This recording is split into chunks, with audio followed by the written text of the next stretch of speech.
Anti-Semitism, racism, they are stains on mankind. They make us less human. They make us ashamed of who we are. When you look at the surveys that are being published very frequently about racism and about anti-Semitism, what you see is they're on the rise again. We know from the past what could happen if we do not tackle these problems right in the beginning.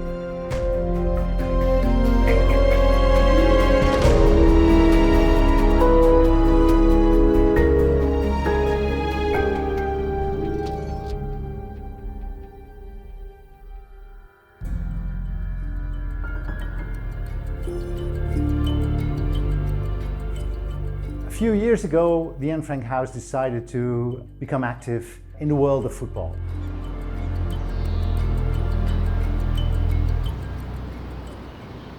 Because what we saw from research was that anti-Semitism and racism are becoming more and more an issue in stadiums and in the whole world around football.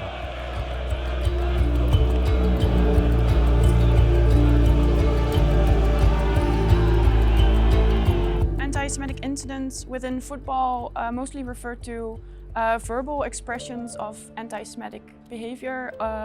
They can also be visible expressions. Usually we're talking about supporters chanting. What we want to do is try to let them find out themselves that what they are singing is really hurtful. Feyenoord has a motto. They say Feyenoord is for everyone. And by singing these songs, you're excluding fellow supporters who are not comfortable with visiting the matches anymore.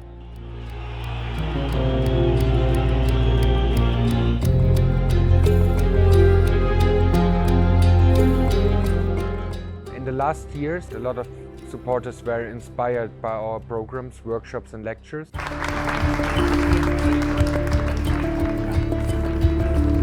The strength of the Chants and Chants project is that we have professional football clubs, of course the Anne Frank House, and then us, an international member organization working to tackle all forms of discrimination and racism in football. So it's a good mix of different types of organizations. Changing the Chants is the first attempt to bring the discussion about possible measures against anti-Semitism in football on a European level. Changing the Chants is a project countering anti-Semitism in football by educational means.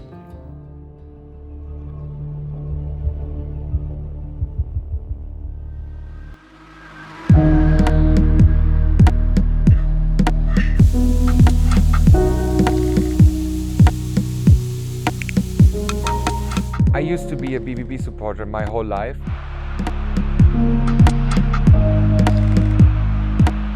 I followed the team to nearby every game. With friends of mine, I've organized a lot of stuff in the south stand of the stadium. So we have organized choreographies, also in away games, and we followed the team.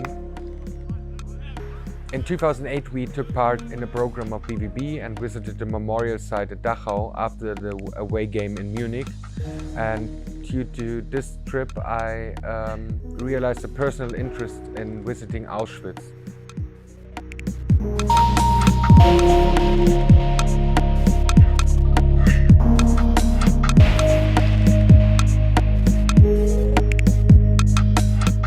In 2011, friends of mine and me organized the first educational trip of BVB supporters to the memorial site and museum Auschwitz-Birkenau. We have met Wilhelm Brasse, former prisoner and survivor of Auschwitz, who shared his story with us.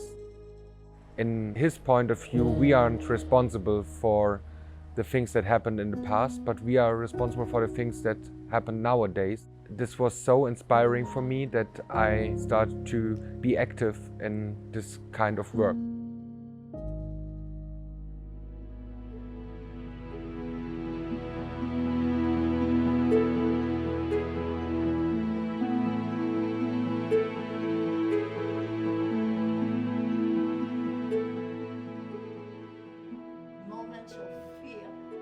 Ich glaube, dass der BVB ja durch diese jetzt schon 12-jährige Antidiskriminierungsarbeit natürlich auch gesellschaftlich da schon ein Ausrufungszeichen gesetzt hat. Und wir haben ja sowohl mit Yad Vashem eine sehr freundschaftliche Verbindung und in Auschwitz kann man ja ehrlicherweise sagen, dass wir sowohl zum Museum als auch zur Jugendbegegnungsstätte schon sehr, sehr partnerschaftliche Beziehungen in den Jahren aufgebaut haben. Und das ist, glaube ich, für den ganzen Club eine Herzensangelegenheit.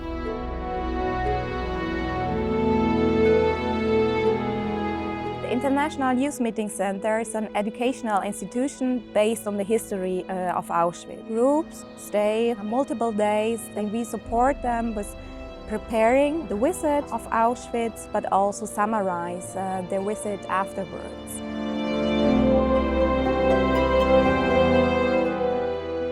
With this project, the football clubs offer their supporters a possibility to connect with the history of Auschwitz.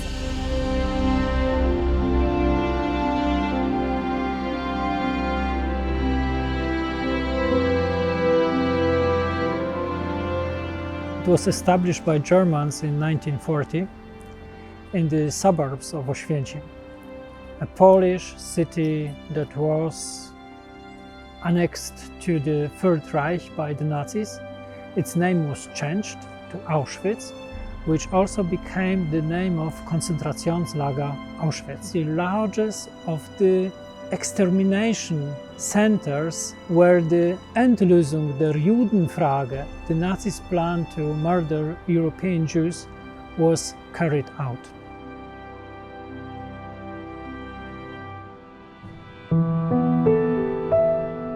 When we start visiting the historical sites, we start at the Stammlager.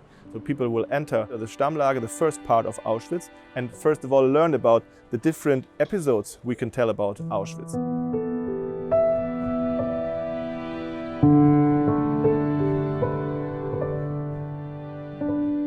We work with the Dortmund biographies. We trace the deportations from each and every local community. So, for instance, there was a large group of Dutch Jews from Rotterdam who in the end were brought to Rzepź-Żydowice, a small sub-camp, labor camp, where many of them died.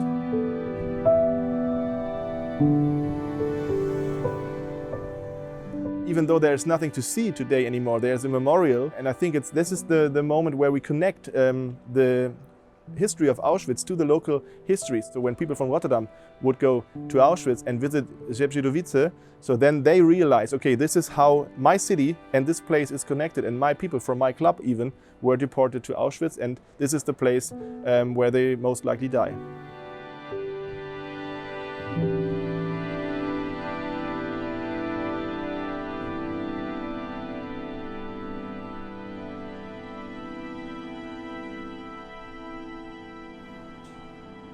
More than 100 members of my family were murdered there, so for me it was a forbidden place, I thought.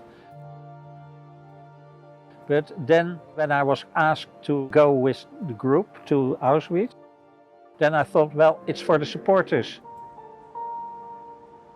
I have a heart full of this club, Feyenoord. I was sitting in the stadium many times and I heard those chants, who is not jumping, is Jew. And well, I'm not feeling good at that moment because I know it gives a little pain in my heart, but much more pain in the heart of other Jewish people. We went there and well, I still can't express all those feelings that went around in my body, but also went around in the minds and in the bodies of the other participants.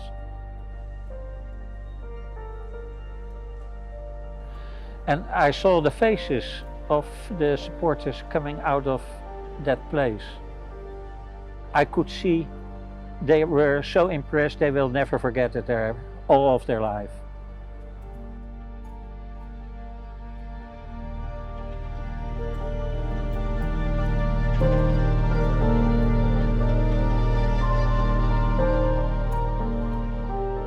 with a group of supporters of Feyenoord, with the staff of Feyenoord as well as some other people, all associated with Feyenoord. We went to visit Auschwitz in Poland. It was for 1 week or so.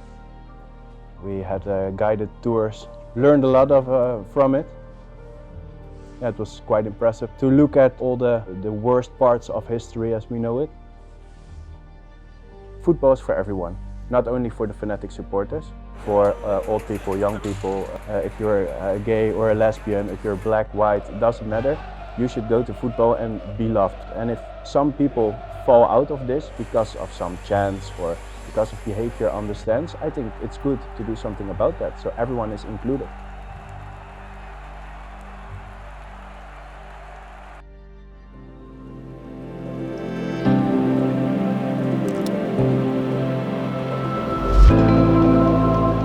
In the summer of 2019, I visited the workshop that Borussia did with their supporters in Auschwitz. Learned from that and tried to see if we could organize something similar with our fans here in Rotterdam. My colleague Maarten got in touch with the Anne Frank House. They were talking about how to tackle anti-Semitic chants inside the stadium. That's when we decided to work with them and develop a workshop to tackle these issues.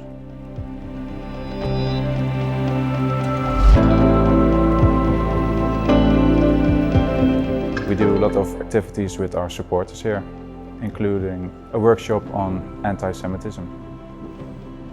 One of the programs we do here in Rotterdam is a local workshop with supporters who have a stadium ban. During this day, it's a one-day workshop. We visit all kinds of places. For instance, we visit the Children's Monument in Rotterdam. It's a monument with a lot of names of children who were deported to the different death camps.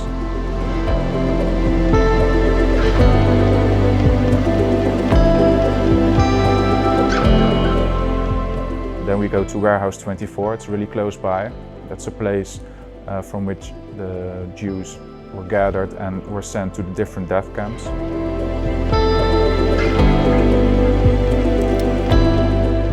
And we also visit a church very close to our stadium, in which 2 Jewish families were in hiding, and they even had a baby there during the war.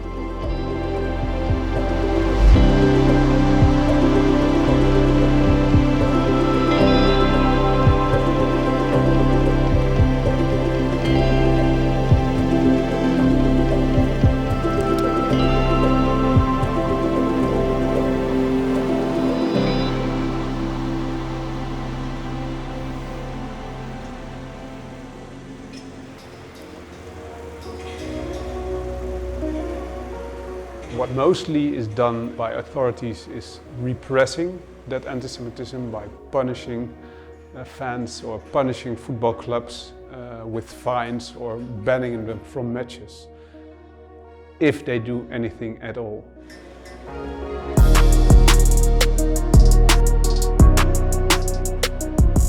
Within Changing Chants, we look into 3 different ways of dealing with anti-Semitism. First one is a preventive way, where you try to encourage supporters of a football club to learn about the history of their club, the Jewish history of their club, the history of Jewish suffering within their club and their city, to learn about the past and to take those lessons into the future. The second way of dealing with anti-Semitism can be found in taking into considerations football supporters who misbehave, that for example use anti-Semitic slogans in the stadium. You can try to educate them about the Jewish history, but also what it means for Jewish fans of their own club who are confronted with the anti-Semitic slogans.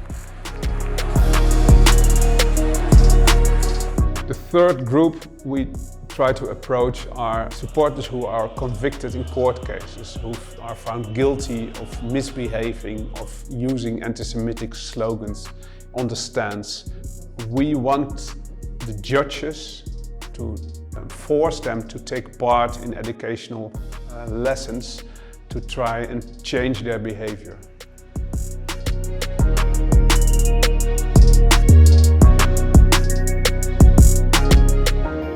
What we've been doing as Changing the Chants researchers, we've been trying to find as many projects in Europe. We've sort of casted a web and tried to find out what is happening within football in Europe to counter anti-Semitic behavior.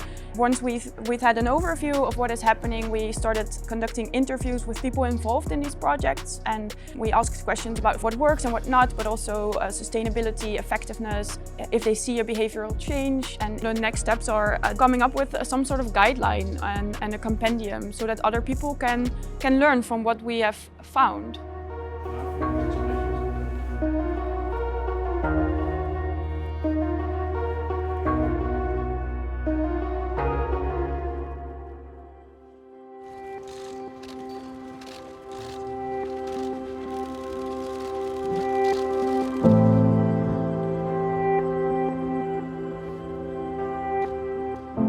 Tackling anti-Semitic behavior within football definitely has an effect on wider society as well, mostly because we should not see football as isolated from wider society. It's many people watch football, and it is a big part of many of our lives.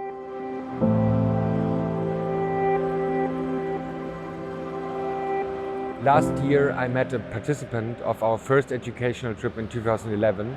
In the first trip she was 14, and now we met again when she was 22, and she told us that the program had such a powerful impact on her that she decided to study to become a lawyer because she wanted to make sure that something like that could never happen again.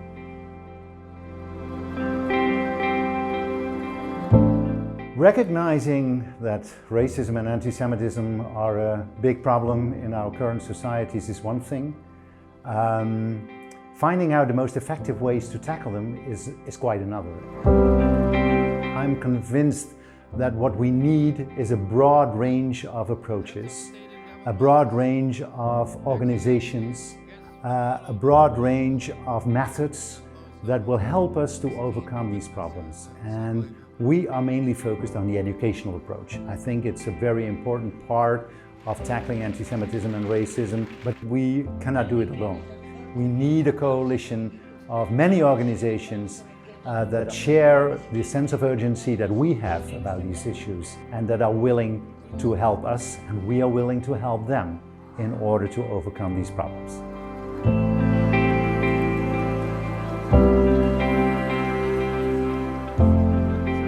And we do this educational work in football because we know that we could use a football club, and we know that we could use the radiance of a football club to address people, to educate people, to meet them in their all-day and everyday life. It's important to say that we don't need this anti-Semitic incident to act in this way.